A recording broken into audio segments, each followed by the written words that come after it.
Hello, this is Kinninigan from RagingReptilian.com. This video today is going to be on the Greek topic of Tartarus, and I am also going to teach you about the prisoners of Tartarus, and not only that, but their direct correlation to the Babylonian pantheon of reptilian gods. The Greeks didn't invent anything new. It was all borrowed from Sumeria, including all the metaphoric stories there is in Greek mythology. If anyone follows Greek mythology, it is heavily told in metaphoric stories. A lot of ancient Greek mythology tends to be a lot more romantic with people than other pantheons, especially Sumeria in Egypt even. I tell people if we ever do have a new world order, it will be the Greek pantheon of gods they will use. For example, Zeus is Enlil in the Sumerian pantheon, and Zeus is a part of this story of Tartarus. Now, what is Tartarus? It's the underworld, but it is also a primordial deity. So all these links are going to be in the description. This is just the wiki here. In Greek mythology, Tartarus is the deep abyss that was used as a dungeon of torment and suffering for the wicked and as the prison for the Titans. Tartarus is the place where, according to Plato's Gorgias, souls are judged after death and where the wicked receive divine punishment. Like other primal entities, such as earth, night, and time, Tartarus was also considered to be a primordial force or deity. Now, it is not hell. In the Greek pantheon, Hades is hell, and Tartarus is below that. It is also, as I just showed it, with earth, night, and time, a primordial deity. Now, the lectures are on my channel under Sumerian and Anunnaki mythos, the one about the Sumerian kings list and the creation story of Babylon. We could basically use this as a guide, and I could use this for a guide for any pantheon of gods around the world, and this even applies to Tartarus.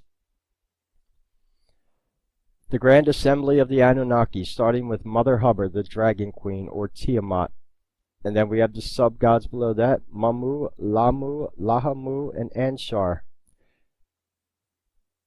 Then we have the four deities, Tartarus, Earth, Night, and Time.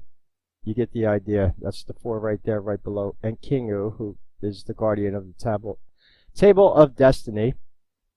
And then these are the gods who create the Agigi.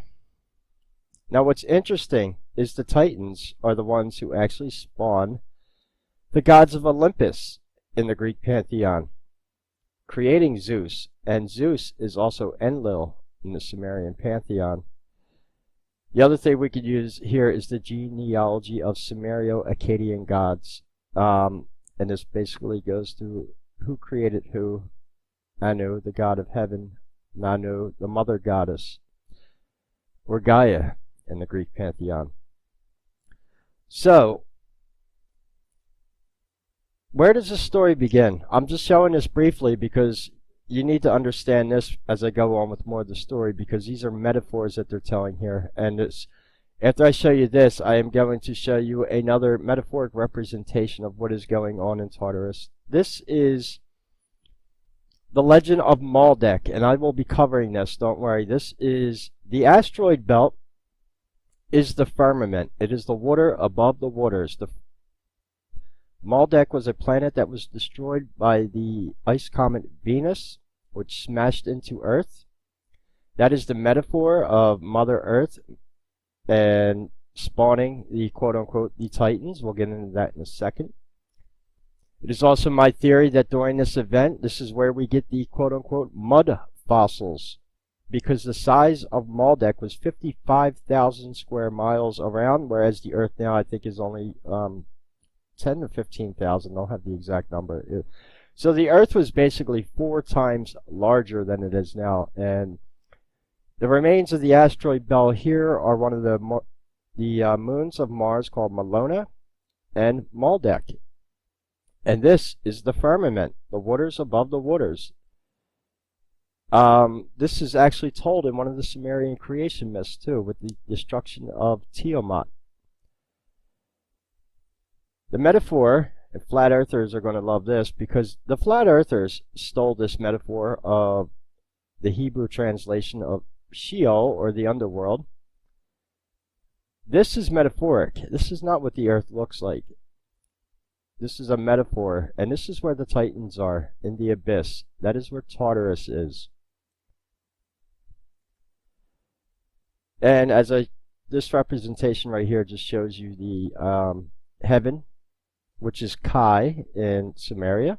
That's where we get Anunnaki. The kingdom of God, or Mount Olympus. Hell, the lake of fire, that is Hades. And Sheol, the place of torment. This is Tartarus. And then we have 4 around here, around the circle of God. That is these 4 right here, who also become Tartarus, Earth, Night, and Time in the Greek pantheon. Now, Tartarus is an interesting place. Jehovah's Witnesses, I'm not a Jehovah's Witness. Yeah, knock knock. Love Jesus. Yeah, I know, I get the idea. But the only reason I pulled this up, it was just showing you that Tartarus is mentioned in our Bible. Peter 2-4, for God did not spare the angels, and when they sinned, but cast them into Tartarus and committed them to pits of darkness, reserved for judgment.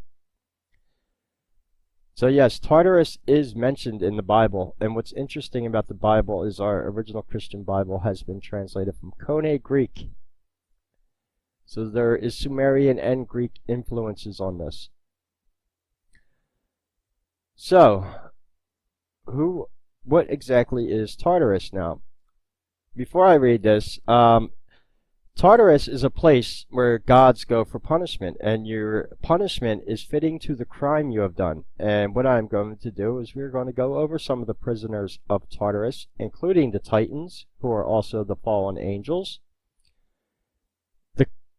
The similarities between the Titans and the fallen angels is pretty easy. They are both bound in chains below the earth in the abyssal plane, and that is where Tartarus is.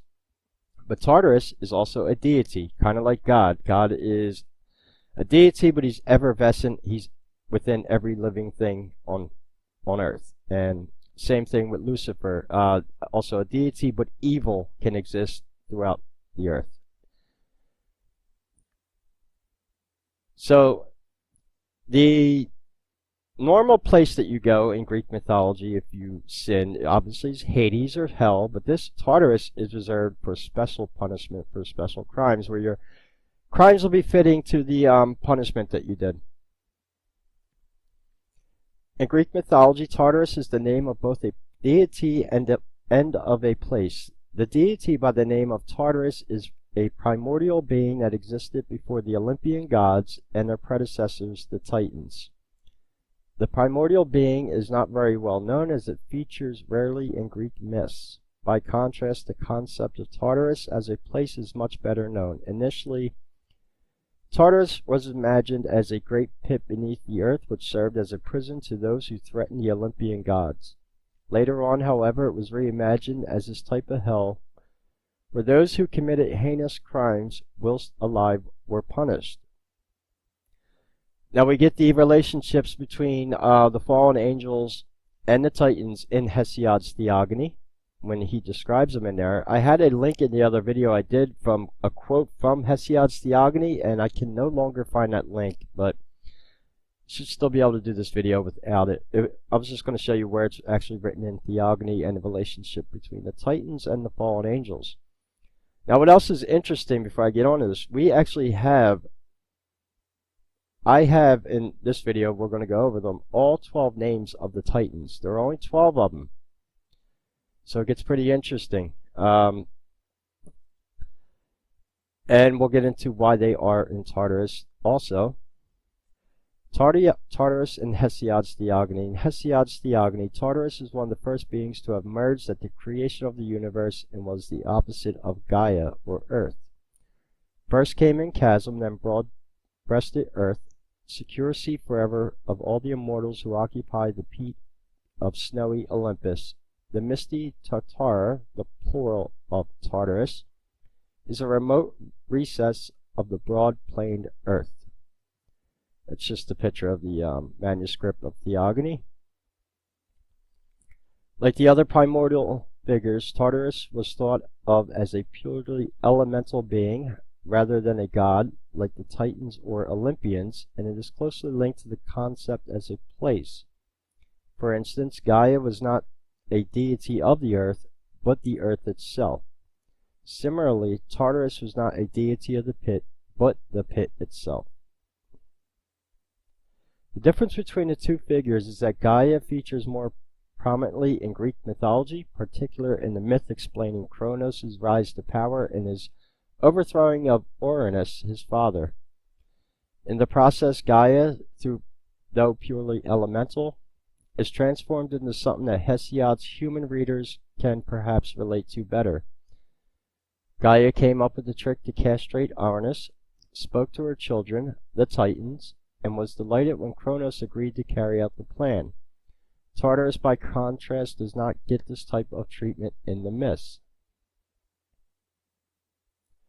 It's a representation of Aeon and Gaia with 4 children, perhaps the personified seasons mosaic from a Roman villa in Centium, first half of the 3rd century.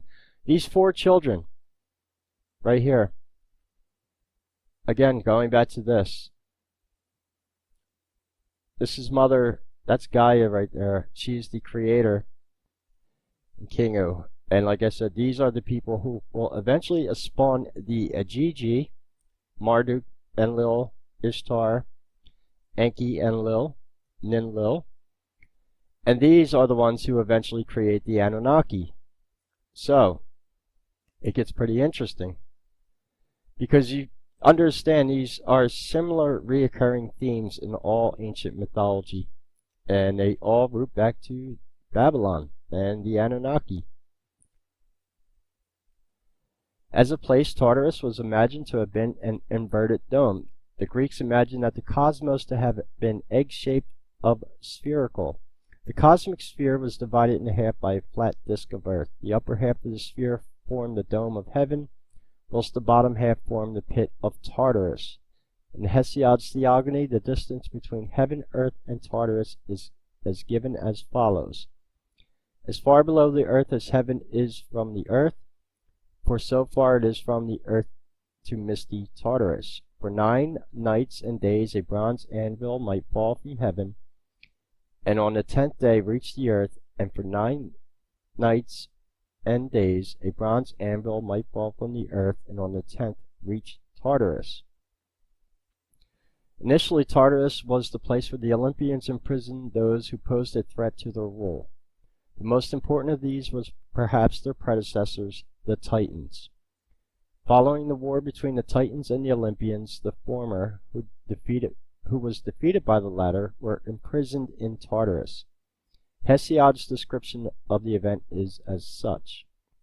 And they, the Olympians, dispatched them, the Titans, in painful bondage, having defeated them by force for all their pride. There the Titan gods are hidden away down in the misty gloom by decision of Zeus, the cloud gatherer, in a place of decay at the end of the vast earth. They have no way out. Poseidon fastened brazen doors therein, and the wall is driven up the doors from both sides. There Kados, Gyges, and brave Abriarios live, trusty guardians of Zeus, who bears the Aegis. Reimagining Tartarus, and that's what we're going to be doing in this video, because obviously we know the earth is not split into, like I said, these are metaphors when they're talking about the disk of earth being split and then the top becoming heaven and the bottom becoming hell. That is as above, so below. That is metaphoric duality of existence. Not that the earth was actually split in half. You get the idea. Because, like I said, a lot of Greek mythology is written metaphorically. That's why I said it's probably one of the most romantic of all mythologies, because it's just the metaphors it's written in. Probably the second one to this is going to be Hindu mythology, which I'll cover in the future, and even Egyptian, because they're all written metaphorically. And they're all rooted from Sumerian mythology and the Sumerian gods. It was only later on that the Greeks reimagined Tartarus was not just a prison for great enemies of the Olympians, but also a place of punishment for those who committed terrible crimes. As a realm where the wicked are punished, this view of Tartarus serves as a contrast to the concept of Elysium, where the righteous are said to reside. Some of the most well-known characters said to be punished in Tartarus include Tantalus, Sisyphus, Ixion, and the Danaides. There are a variety of crimes that can result in a person being punished in Tartarus, and the punishments are supposed to fit the crime. In Virgil's Aeneid, Aeneas's journey through the underworld is described with much detail. At one point, the hero is told about the criminals and punishments of Tartarus by Sibyl. Immured in this place and waiting for punishment are those who in life hated their brothers, beat their fathers, defrauded their dependents, found wealth and brought it over alone without setting aside a share for their kinsmen. These are the most numerous of all: men caught and killed in adultery, men who took up arms against their own people and did not shrink from abusing their master's trust. Some are rolling huge rocks, or hang spread-eagled on spokes of wheels. And if I had 100 tongues, 100 mouths, and a voice of iron, I cannot encompass all their different crimes or speak the names of all their different punishments. So basically, the punishment in Tartarus, we're going to get into the prisoners of Tartarus in a second. I joke around with people sometimes and tell them I feel like I'm living in Tartarus as far as my love life. It's like every time I meet someone and whatever, it just backfires on me, and it's like reoccurring, and this is going on 3 or 4 years now, so it's like, am I in Tartarus as far as my love life? But I didn't do anything bad to anyone to start that. What it was for me is I walked away from my debt collecting job, basically serving Luciferian bankers, and decided to start researching the occult. And it's like they cursed me and put me in Tartarus for that, because I wouldn't be loyal to Lucifer or become a Freemason. So some of the punishments in Tartarus are actually, they're pretty interesting, because, well, the most important that we're going to talk about, obviously, are the Titans. Now, not all of the people who have visited Tartarus are bad. These are the inmates of Tartarus right here, but we have other people that have visited Tartarus that were not there for prison sentences. Most famous of them being Hermes Trismegistus, the godfather of philosophy, the thrice born. And Hermes also is Thoth, and he was a visitor to Tartarus. And Dionysus, a lot of people. Dionysus, now, I don't know how Dionysus was just a visitor, because there's a lot of evil stuff going around the cult of Dionysus. I'll cover that including, that is the god of wine and orgy. So, yeah. Gets pretty interesting. Now, the Titans. The most infamous of the prisoners of Tartarus. In Greek mythology, the Titans were a primeval race of powerful deities, descendants of Gaia, Earth, and Uranus, Heaven. Now, it's my theory that these Titans are talking about the spawning of the original creator Anunnaki reptilian gods, who would then go on to create the Agigi. The Agigi are the gods in Mount Olympus in the Greek pantheon, and they are the gods in the Sumerian pantheon who would eventually create the Anunnaki, who ruled over the 300 temples and jurisdictions in ancient Mesopotamia. Now, why the creator gods, or the Titans, were imprisoned in Tartarus, well, we'll find out about that as we read here. That ruled during the legendary Golden Age. They were the immortal giants. Now, remember, I said the earth was a lot bigger back then, and yes, there are giants. The Titans are giants of incredible strength and stamina, and were also the first pantheon of Greco-Roman gods and goddesses. In the first generation of 12 Titans, the males were Oceanus, Hyperion, Coeus, Kronos, Crius, Iapetus, and all the females, the Titanesses, were Mosini. I know these are quite difficult to pronounce, so just bear with me. Tethys, Theia, Phoebe, Rhea, and Themis. The second generations of Titans consisted of Hyperion's children Eos, Helios, and Selene, Coeus' daughters Leto and Asteria, Iapetus' son Atlas. Now Atlas is very important because we'll get to him in a second. Atlas basically proves that the Earth is a globe. If you know anything about the punishment of Atlas, he was forced to carry the weight of the world on his shoulders, and he is carrying a globe on his shoulders. Prometheus, Epimetheus, Menoetius, Oceanus' daughters Metis, Crius' sons, Astraeus, Pallas, and Perseus. I know, they're all difficult to explain. I deal with a lot of different cultures and a lot of different languages for what I do, so you got to bear with me. The Titans later gave birth to other Titans, notably the children of Hyperion, Helios, Eos, and Selene, and the daughters of Coeus, Leto and Asteria, and the sons of Iapetus, Prometheus, Epimetheus, Atlas, and Menoetius. All these descendants in the second generation are known as Titans. The Titans were overthrown by a race of younger gods, the Olympians, in a 10-year war called the Titanomachy, the War of the Titans, a series of battles which was fought in Thessaly between two camps of deities long before the existence of mankind. The Titanomachia is also known as the Battle of Titans, Battle of Gods, or just the Titan War. It represented a mythological powergram shift that the Greeks may have borrowed from the ancient Near East. No, the Greeks borrowed this from Sumeria, as obviously shown. The 12 Titans, also known as the Elder Gods, their role was Kronos and was dethroned by his son Zeus. Zeus is also Enlil, one of the Agigi gods in Sumeria, also represented by the planet Saturn. Most of the Titans fought with Kronos against Zeus and were punished by being banished to Tartarus. So this is how the Titans were originally thrown in Tartarus. It was a war, and I believe it's a metaphorical war, probably even between the Anunnaki and the Agigi. That goes back to Sumerian times. Now, we're going to talk about the prisoners. Again, if you want to read more on this, all these links will be in the description, but this is what I really want to go over. The 12 Titans. We have Oceanus, Hyperion, Coeus, Kronos. Kronos is Saturn. Crius, Iapetus,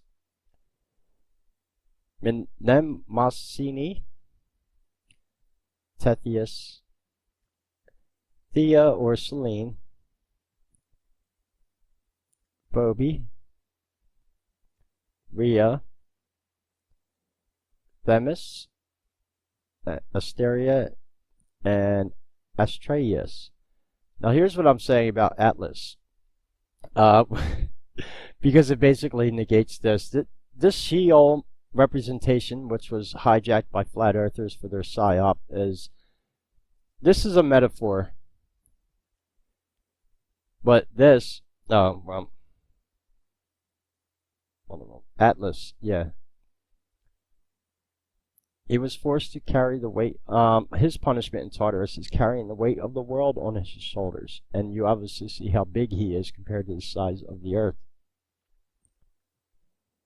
So, these are some of these gods that are there, Leto.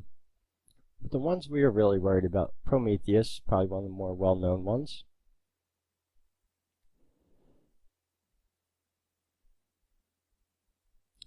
So, we're going to get to the... I pulled this up just because this is kind of interesting here. So, in the earliest Greek myths, Tartarus was considered to be a proto-genio god, a god who was equated with the region of the cosmos just as Aether, Gaia, and Uranus was. So what Tartarus is talking about, it's a creationism story and a division between the heavens, where the creator gods are, the titans, and the fallen angels. The fallen angels are the Illuminati, and they're bound below the earth. There's another angle you need to look at this at. Reptilians are fourth dimensional. They exist in the fourth dimension and take human form here in the third dimension. Tartarus is probably in the fourth dimension as well. So now you start to understand how this is a place that doesn't really exist below the earth, but is more a metaphor. The earth, I believe, as many others do, is hollow, obviously. However, in the Antarctic, there is some stuff buried there. And I believe some of the stuff buried there might give us some clues to this Tartarus story, because there's definitely something below the snow and ice in Antarctica. And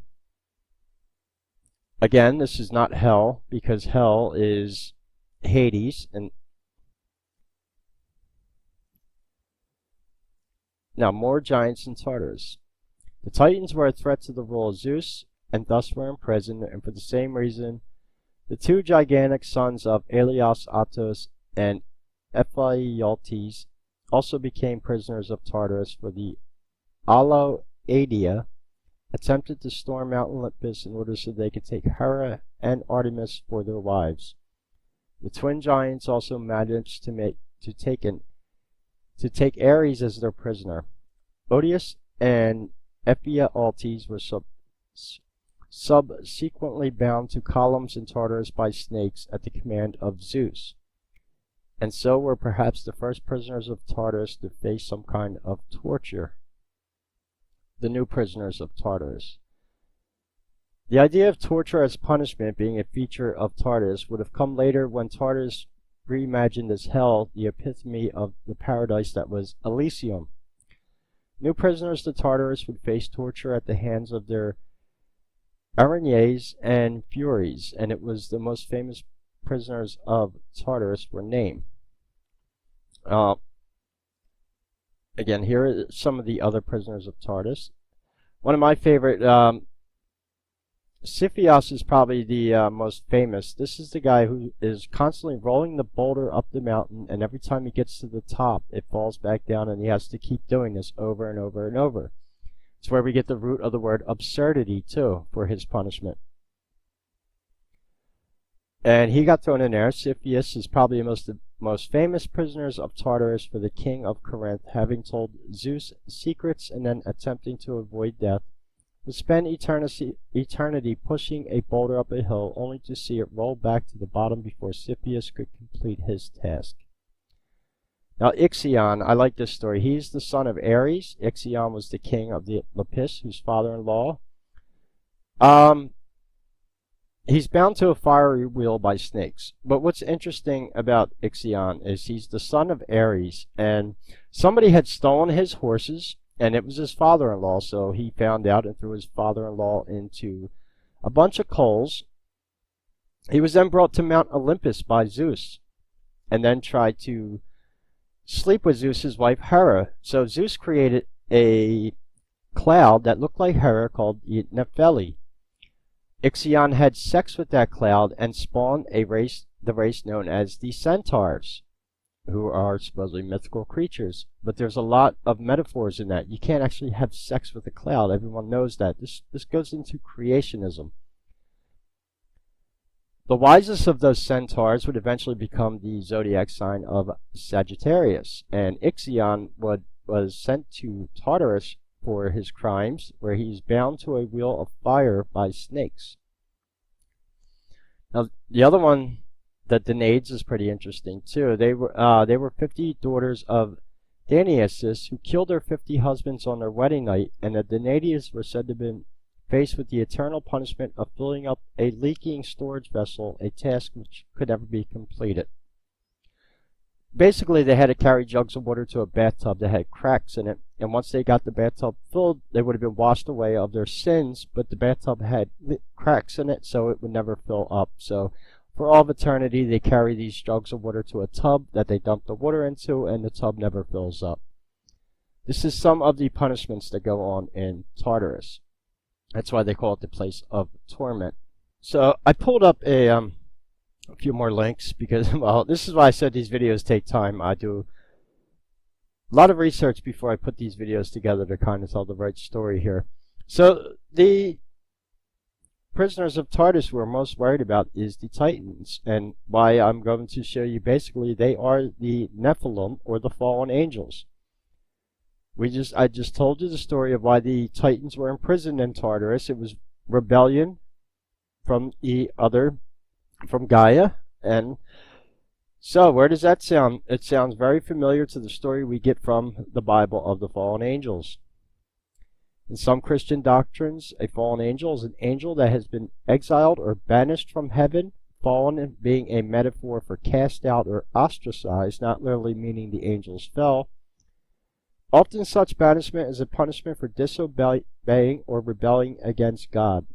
The early source for information on angelology and demonology is the Persian prophet Zoroaster.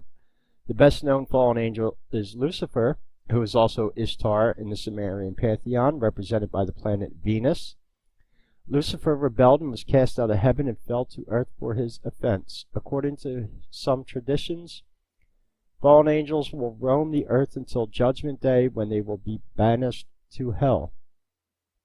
Now, many of you probably know this. The origin of the term in Hebrew for the word giant, the Hebrew word translated as giants here is Nephilim, a plural which itself derives the root from Naphal, which means to fall. The Apocryphal Book of Enoch explains a group of rebellious angels left their first estate, heaven or the sky, and came down, fell to earth to marry human women and have children with them. Jude makes mention of these angels in the New Testament. Now this is really important because now we're going to start getting into the reptilian aspects of things. And what are the Titans or the fallen angels doing? Creating reptilian shapeshifters on earth to help control it.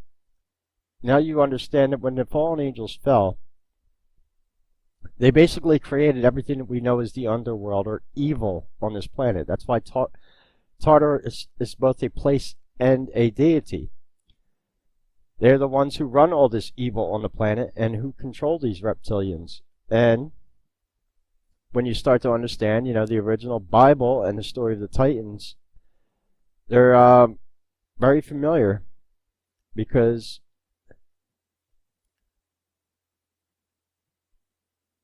this is the story of the Titans right here. It is generally accepted by most Christians that fallen angels were cast out of heaven because of actions taken against God. That goes back to this, when the Titans were cast into Tartarus for rebelling against the gods. It's the same exact story. These actions were enabled because the angels were granted free will. When you become a Freemason, you go there on quote-unquote your own free will. So if you want to serve Lucifer, you have to do it on your own free will. This is why they can't invite you to become a Freemason, and you have to ask one to become one. All this ties together. Generally, these actions included active rebellion, doubt in God's motives or plans, or rejection of the system of heaven. Pride is also involved, especially in cases where the angel believed itself to be more powerful than God, Lucifer being the prime example among these. This is often disputed. So, we get to the Anunnaki from Sumeria. The eagle god is also mentioned in this story. I forget which page, but the eagle is even important in Greek mythology, going all the way back to Sumeria. So we have the Titans, who created the gods of Olympus, and then we have the Agigi, who created the Anunnaki to rule in the 300 temples and jurisdictions throughout Mesopotamia. In modern times, this same sense of rule has expanded, which is why I said they are the ones behind the reptilian shapeshifters and spreading out across the globe, and they did this under the guise of secret societies and Masonic lodges. This is another reason probably why they gravitate so much towards the Greek pantheon as well. As I said, with the New World Order, if that ever came into play, and the one world religion would be based on the Greek gods, Zeus, Apollo, Artemis. We already see that within our government already. We have the Apollo space program. A lot of Greek mythology is used. When they use Sumerian names, they change them because they don't want to make the obvious connection between the Anunnaki and the gods they worship. For example, Enki, the Sumerian god of healing and the water god, is an anagram for Nike. That's not. Nike is also victory in Greek too, which is pretty interesting. And in the Battle of Marathon, it was the messenger who ran 22.5 miles, screamed out Nike, that they had beaten the Persians and died of a heart attack. That's where we get the word Nike from. In Greek mythology, it means victory, but it's also an anagram for Enki. That's what I'm talking about, some of the metaphors that are intertwined in our own mythology. So, yes, the Titans are the fallen angels, and the fallen angels are the Illuminati. And the Illuminati, it's even pretty interesting. We have 13 ruling bloodlines on Earth, and there were 12 of the Titans. So, yeah, another metaphor there. 12 also ties in with the signs of the zodiac. Although there's 13 now, because of Ophiuchus, the serpent holder, who came in during the age of Aquarius. That was December 21st, 2012, during the Great Cosmic Rift. But to get back to some of the metaphors, for example, with let's talk about Gaia again for a second, and Uranus creating the Titans. That goes back to the story of Maldek. And when they destroyed Maldek, and then they, in the Babylonian dragon myth of creation, I'll reread that tablet. That's not a very long tablet to read either. They tell the story of when they destroyed the earth, and it took them 3 years, 3 months, and 3 days before they can come down and land and start to repopulate the earth. Since that time, there has been 7 destructions of the earth, where they basically build it up. When it gets too populated, they destroy it, and then they do it all over again, which is what they're trying to do right now with Agenda 21 and the New World Order. They want to get rid of 90% of us, which is why we have to stop the Illuminati and the fallen angels, Titans. You can call them whatever you want. They are the same reptilians that I've been lecturing about. Now, every one of these Greek gods can directly be translated into Roman gods. All of our planets are named after Roman gods. Mars. Well, Mars, the god of war in the Roman pantheon, is Ares in the Greek pantheon. And Mars is the fiery planet. And we have the zodiac sign Aries, and that is a fire sign. That is also Mercury is the Roman god, but Mercury in the Greek pantheon is Hermes, the messenger god. So you get the idea here. This is how they use the ancient gods' names for different things. We have a lot of the Greek gods' names being used in a lot of our space programs and government projects. Project Pegasus, for example, that was the infamous time travel experiment from Andrew Basiago, but that's just another example. Pegasus is a Greek word. A lot of our top secret projects are named after Greek gods and Greek mythology, and a lot of, well, as you know, all the planets are named after Roman gods. So, I'm going to leave all these links in the description. Trying to remember if there's anything more I need to cover on this, or anything you don't understand. Leave questions in the comments, and I will answer them as I can. I just wanted to show people here and try to explain this story kind of concisely, as to not drag this video out too long, because there really isn't too much more to tell between. When you understand why the Titans are in Tartarus, they rebelled against God and were cast out, then you understand the direct correlation with the fallen angels in the mythology of the Christian Bible. They're all tied together, and they all go back to this, right to Babylon and the Grand Assembly of the Anunnaki. Inanna that is Ishtar. She becomes Lucifer when Enki sends her down to rule over the underworld. We definitely, a lot of these stories too, like the one I told you about the centaurs. We have the creation god Marduk in Babylon. In fact, Marduk, he's represented on the gates of Ishtar as, here, we're going to take a look at Marduk right now because you'll understand this. Obviously, a lot of people have heard about the hybrids of ancient Egypt and all that, and so we have this story of the centaurs in Greek mythology, and the hybrids, everyone knows. Yeah, I should have put in Marduk, Babylon. So we have like a lot of the hybrids made in ancient times. The best known ones are in Egypt. We all know about them. For example, Subek, the crocodile god, he has the head of a crocodile, and this is what I want to show you here. This is Marduk on the gates of Ishtar.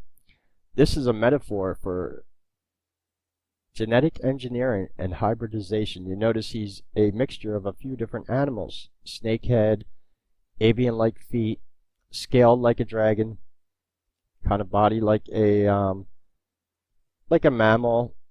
But this is a metaphor, and this is on the gates of Ishtar. The other interesting thing about the gates of Ishtar is those gates, and a lot of the gates in ancient Mesopotamia were large enough for giants to walk through. So we do know that we do have giants in ancient mythology, which probably ties in with this. And how the giants fall in is, I believe, that the humanoids on Maldek were bigger than they were before, which is would explain all the mud fossils that we are discovering now. It would have been petrified during this first destruction of Earth, or Maldek. The last one that would have come that most people know of is the infamous flood of Noah in the Bible, which is probably the last destruction they had. That's the one that we hear about in the Bible. We all know about the Great Flood. I've made arguments before that the metaphorical story in the Bible of Noah was probably a DNA bank. There's no way you're going to put animals on a boat and sail them around the world during a flood. But you can store DNA in vials, and using the same technology that's breaking that we have today now with stem cells and all that, create new life forms with those DNAs, kind of like a seed bank. And that's what they would have done. They would have repopulated the earth with new animals, and I think they made us smaller too than we were before. We are not the giants of old. So when you understand all these metaphors, you can understand a direct coalition between Greek mythology, Roman, Hindu, Christianity, and how it all ties back to Samaria. They borrowed these stories, changed them around, but changed the names around. But to end the video, there is nothing new under the sun, and all this comes from Babylon. So I'm going to leave all these links in the description. If there is anything you want me to go into more detail about this, just leave it in the comments or whatever. Again, this channel is not monetized. I'm giving these lectures. You can watch this ad-free on here, so if anyone can help us out with PayPal or through Patreon or Bitcoin, the links are in my description. All these links that I have pulled up here, I will also put in the description, including all these pics, and even this one with Maldek, if you want to start reading about this. I'm going to read and explain this in a future lecture, because this is really the start of when the Earth was taken over by the reptilian invasion, dealing with the destruction of Atlantis. Then we start getting into the Atlantean mysteries and all that, and it gets really interesting. And I think I can pretty much explain the origin of mud fossils once I decipher this. So, if there's any questions or comments, leave them below, and I'll answer them when I can. And until we speak again, this is Kinninigan, and take care.